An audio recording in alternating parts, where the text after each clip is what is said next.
മലയാളി ദമ്പതികളും സുഹൃത്തും അരുണാചൽ പ്രദേശിൽ മരിച്ച നിലയിൽ. മരിച്ചത് വട്ടിയൂർക്കാവ് സ്വദേശി ആര്യ, ദമ്പതികളായ നവീൻ, ദേവി എന്നിവർ.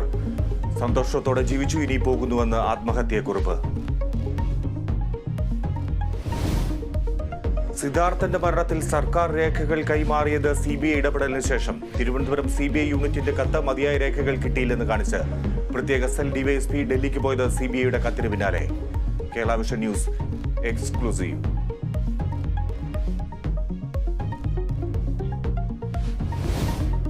SDPI പിന്തുണ തള്ളാതെ കോൺഗ്രസ്. സംഘടനകളല്ല, വ്യക്തികളാണ് വോട്ട് ചെയ്യുന്നതെന്ന് വി ഡി സതീശൻ.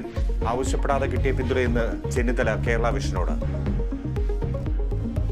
അപ്പം ഞങ്ങളെ ഒരു കാലത്ത് സഹായിച്ചിട്ടില്ല. ഇനിയിപ്പോൾ ഇന്ന് സഹായിക്കാമെന്ന് പറയുന്നത് അവർ പറഞ്ഞിരിക്കുന്നു. അതിനെപ്പറ്റി എനിക്ക് മറ്റൊന്നും പറയേണ്ട ആവശ്യമേ ഇല്ല.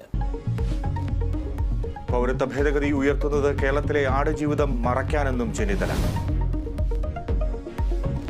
സംസ്ഥാനത്ത് പത്രികാ സമർപ്പണത്തിന് ഇനി 3 നാൾ. തിരുവനന്തപുരത്ത് പന്ന്യൻ രവീന്ദ്രനും പാലക്കാട് വിജയരാഘവനും പത്രിക നൽകി.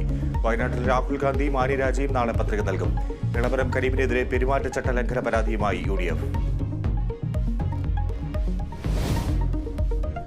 കണ്ണൂർ സർവകലാശാല സിൻഡിക്കേറ്റ് നൽകിയ പാനൽ വെട്ടി ഗവർണർ. സെനറ്റിലേക്ക് പുതിയ അംഗങ്ങളെ നാമനിർദ്ദേശം ചെയ്തു.